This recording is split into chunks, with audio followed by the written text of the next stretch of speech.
Welcome to the Genius Factory. Enjoy the video. You begin by collecting requirements and mapping entities to tables. Start now. List the main nouns in your system, then pick a stable primary key for each table. Once done, record necessary attributes and required data types, because design choices early will simplify later changes. Make sure to note which fields must be unique or not null. This first pass gives a working inventory and prevents guesswork when you start defining relationships and constraints. Next, you map how entities relate and normalize the structure for clarity and performance. Determine cardinality, one-to-many versus many-to-many, and add foreign keys accordingly.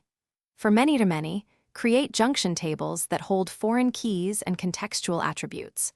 Once normalized to third normal form, redundancy drops and update anomalies vanish, which makes queries predictable. Make sure to balance normalization with practical needs.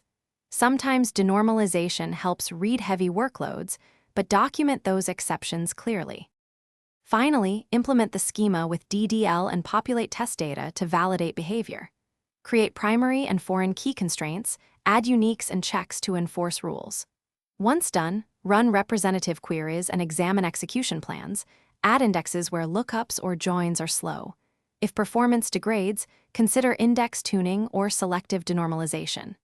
Troubleshooting tip: when unexpected duplicates or missing joins appear, recheck key definitions and data types first.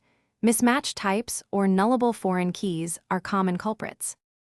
Thanks for watching. If you found this helpful, don't forget to like and subscribe.